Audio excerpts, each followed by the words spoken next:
পাথরঘাটা আবার পায়খানাও আছে না? আমি তো জানতাম পাথরঘাটা মানুষজন নদীর পাড়ে যাইয়া হোকা জুলাইয়া নদীতে। পাথরঘাটার মানে নদীর পাড়ে হাঁকছে, তোর মোহে তো আর আগে নাই। এই যে ছাগলের 3 নাম্বার বাচ্চাটাকে দেখতেছেন, এ কিন্তু ইলন মাস্কের ছোট ছেলে বেলুন মাস্ক, ঠিক আছে? সৌদি আরবে মনে করেন কামলা বিষয় যাইয়া উডের গু আর ভেড়ার গু বাঁচতে বাঁচতে, ঠিক আছে, পরান যাইতে আছে। কিন্তু সেই ফাঁকে যখন উড়ে আগে আর ওইলে যাইয়া বেড়ায় আগে, তখন সেইটা সাফ করিয়া সেই ফাঁকে একটু ভিডিও করে। এখন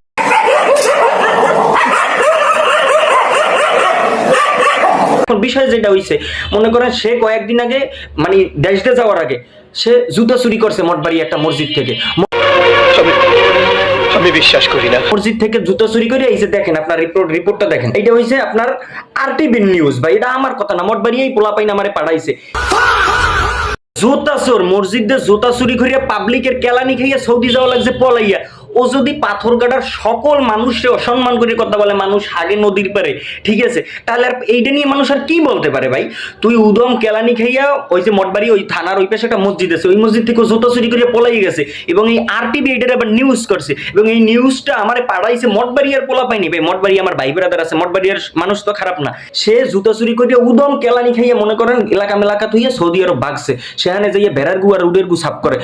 বলেন কি? এখন সেই ছেলে মনে করেন যে একটা ভিডিও করছি আমি মঠবাড়ির একটা আপুকে নিয়ে, সেইটা নিজের দিকে টাইনে নিয়ে পাথরঘাটার লোকজনরে মনে করেন গালাগালি দেওয়া শুরু হয়ে গেছে।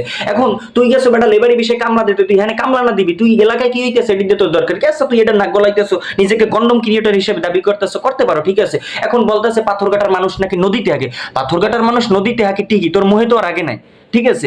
পাথরঘাটার মানুষ প্রকৃতি দেখতে দেখতে হাগে, এটাও একটা ফিল, ঠিক আছে। এখন পাহাড়ের মানুষ তো পাহাড়েই হাঁকবে। পাহাড়ে যারা গারো চাকমা মারমারা বসবাস করে তারা কি সমতলে এসে হাঁকবে? অবশ্যই না, তারা পাহাড়ই হাঁকবে। আমরা টাকা দিয়ে বেটা পাহাড়ে ঘুরতে যাই আর তারা থাকেই পাহাড়ে, এটা অস্বাভাবিক কিছু না। এবং পাথরঘাটার মানুষ যদি তোর যাইয়া মোহে এগিয়ে দিতে, হ্যাঁ একটা বিষয় থাকতে যে না পাথরঘাটার মানে আমার মোহে এগিয়ে দিয়েছে, পাথরঘাটার কোনো মানুষ ভালো না। তুই একজনের জন্য তো পাথরঘাটার সকল মানুষকে খারাপ বলতে পারো না। আমি অবশ্যই মঠবাড়ির মানুষকে ভালো জানিস, মঠবাড়ির মানুষ ভালো, আমার পাশের উপজেলা, তারা কেন খারাপ হইতে যাবে?